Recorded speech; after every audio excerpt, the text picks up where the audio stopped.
Hello, everybody. Welcome to Cinemaholic Productions. My name is Spencer Henderson, and I am a cinemaholic. My name is Ryan Gordon, and I as well am a cinemaholic. And today we are talking about War for the Planet of the Apes, the third movie in the Apes franchise. So, Ryan, go ahead and tell us a little bit about this new uh, Apes movie. All right, this is the epic conclusion of the prequel Apes, which, disclaimer, they have announced that they may or may not want to make a few more, but this closes the trilogy. Is directed by Matt Reeves, who directed the last one, who is going to go on to direct the next Batman movie, starring the soon-to-be Academy Award nominated actor Andy Serkis, as well as Woody Harrelson and a bunch of apes. So, Spencer, what did you think of Apes on Horses 3? Apes on horses. The First off, you think he'll get an Oscar nom for this movie? You know what? I walked out of this movie and I said, if the Oscars were ended right now, hands down, he would get nominated for Best Performance. You're talking Like, about this year ended right now? yeah, if this year concluded now, I would hands down, without a doubt in my mind, nominate him for his performance in this. It was amazing. I don't know how that's going to work. The cynical within me says that it won't happen, and the Academy would justify not doing it because it's like, oh, it's animated and this and that and that. It's not 100% his performance. Uh-huh. I was blown away, and I would give it to him. Okay. Well, I think I like this movie. I think that this is a really, really good movie. It's a great conclusion to this trilogy. Maybe the best of the three, perhaps. I really liked Dawn of the Planet of the Apes. I think that that movie had a lot of great stuff going on in it, and it's so hard for me to pick between this one and Dawn. But a couple of things I want to go over is the performances. You already brought up Andy Serkis. We've gotten to a point in movies where basically the effects look so good that they're uncanny. You are looking at apes in this movie. It doesn't even feel like you're looking at people. And I think a lot of credit goes to the performances because of that. Like the movements of the people are just crazy. And when you think of every time somebody's moving in it, that's a person like in a suit. That like I mean that's one thing that kind of distracted me is the entire time I was like thinking, man, like look at how that monkey's moving, but it's a person, people monkey, and like it was just crazy to think of that while I was watching the movie. The opening sequence of this movie is incredible. Like that scene was so good, and it like is filmed so well. Like Matt Reeves is so good at directing action, and I really like there were so many parts in this movie where I just was like, that is so cool. But like within the first minute of this movie, I said cool. And this might be a little bit of a spoiler. I think we should get into spoilers like a little bit later. But there's this gorilla that's like hauls ammo for the people. So you see a monkey hand coming at this guy. You're like, oh, he's about to get wrecked by a monkey. And then it's a monkey who works with the humans to fight monkeys. And I was like, okay, it's already an amazing movie to me because that is a really neat concept. I have a couple flaws with this movie. Particularly, there's one scene that just took me so far out of the movie, where basically Woody Harrelson is just explaining something to the audience, and that part really kind of took me out of the movie because he basically tells Caesar everything that has happened in the world, and it's kind of just like for a sec I was just like, this is just a big exposition dump on the audience. But overall, I really, really like this movie. I think it's a great cap to the trilogy, the Apes on Horses trilogy, like you called it. So I freaking loved this movie, and I think that each one has continuously gotten better. I would say this is my favorite out of the trilogy, and It's something else to have a sequel that's better than the first one, and it's something else to have a third movie that's up to par, if not better. I think that automatically qualifies this to be in the talks for one of the best trilogies ever. This capped up and rounded up, and it is so well done. And one thing with the trilogy in particular, especially the Matt Reeves directed ones, which was a huge bonus in this one, is I feel like he's really been able to express and tell stories visually. There's not much dialogue because most of the apes haven't quite developed all of the talking abilities. A lot of grunting goes on. There's not a lot of humans in this one because you've led up to this point. So Matt Reeves kind of had that in his benefit, that the first one did focus a lot on the humans, but then you get into Dawn and then you get into War, and you're focusing more and more on the apes, and you're able to tell a visual story. And I loved that so much, especially like I said with the acting. There were so many scenes that just stripped away dialogue, unneeded dialogue, and it was pure emotion and reaction. And just seeing some of the reactions of the apes and the emotions that they were going through told the story. And that's what movies are supposed to be. And that's what great acting is that you can say a whole paragraph of lines just by a look, and you can totally cut all that out and feel the emotion rather than tell us what the emotion is. um, Overall, I the I can't even remember what you were talking about with Woody Harrelson explaining all the exposition, so that went right over my head. I don't know if I was too swept up in the movie or if it just wasn't a thing for me, but I can't think of many flaws in this one. I really walked out of it just enjoying it and thinking to myself, for every crappy movie, every Transformers movie we get, I'm so glad we have little gems like this that aren't little gems. I mean, this is a blockbuster movie, and bringing up Transformers, like, this is what I want Transformers to be. Like, Transformers could be good.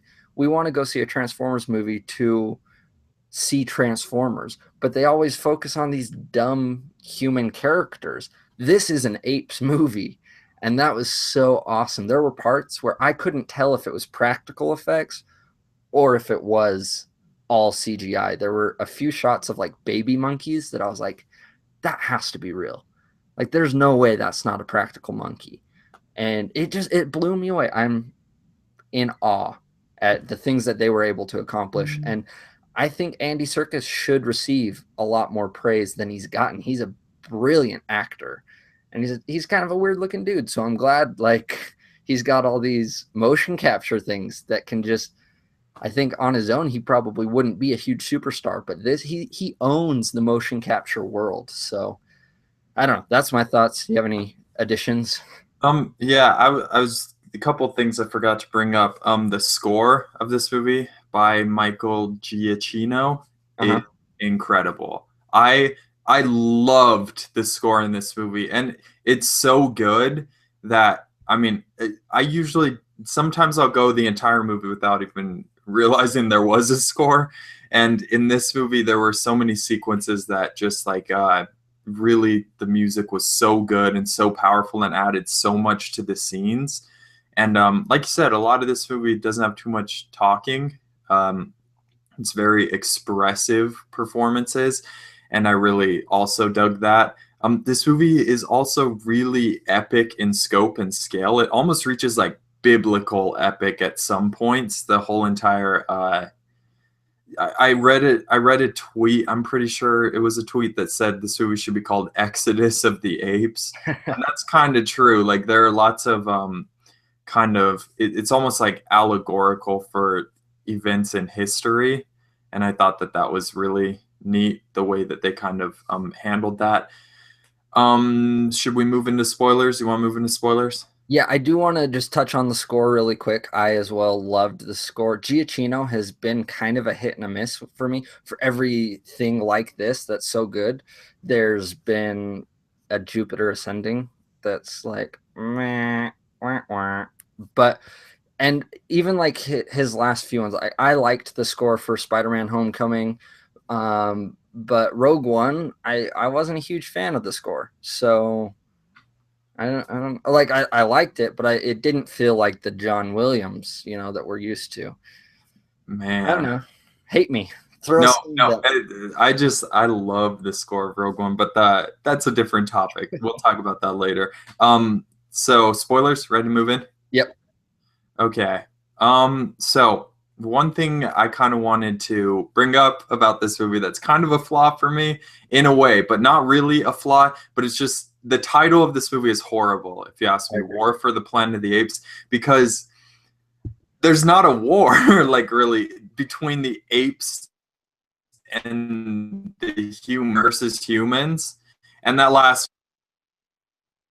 discredit it, that last action sequence is amazing. It is absolutely incredible. And I was on the edge of my seat. I was like, holding my breath in plenty of sequences, but it just like it didn't make sense because I walked in totally expecting like this big massive battle just because of the title. Yeah. And the movie I liked way more than I would have liked a movie that was just like a big battle between apes and humans.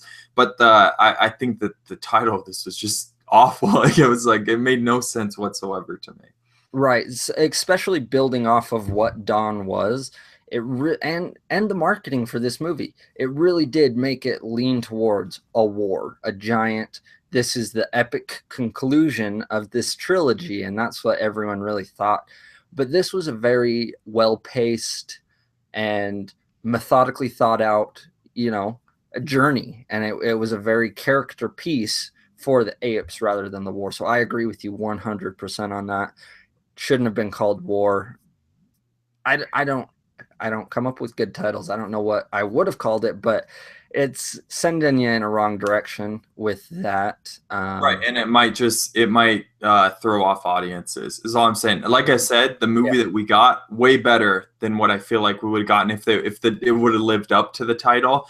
But this movie, you said epic, and man, that's just like the perfect word. This movie's basically an epic, and I got to see all these movies back to back. I went to the marathon thingy, which that was a long experience, but it was so cool, like to watch this character's progression throughout the story. And I do think that was a good way for me to do it. It'd been a while since I'd seen the first one, but one thing big spoiler that I wanted to bring up since we're in the spoiler section is what they do with the sickness in this movie and the virus, I guess, is so good. I love that. The way that it ties into the original movie and the people within the original movie, and even down to the little girl's character's name is Nova. The main girl's character in the original series name is Nova, and his son's name is Cornelius, and Rodney McDowell's character's name is Cornelius. You mentioned they might bring make other movies in this franchise, but I think this is like the perfect way to end. I think they should just cut it off, like let this one be the last one, if you ask me. I totally agree on that. I'm so glad that it did end up being like Caesar's trilogy, and it really did focus on him. The only thing that I've heard was Matt Reeves in an interview said that he still has more stories he would like to tell and would be willing to tell in the Apes world. And so I don't know if they'd be kind of like anthologies or what they would really be, but I agree. I think this closed the gap perfectly. It was a perfect setup. Though that being said, I wouldn't be opposed to it.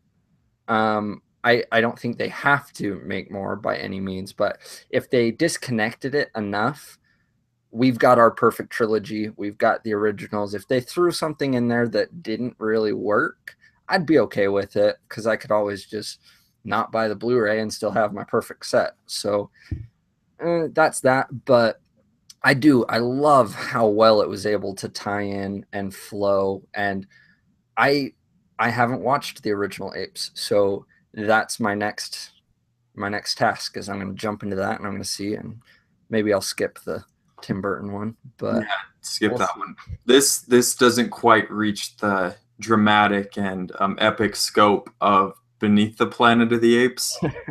but just kidding. This movie's way better.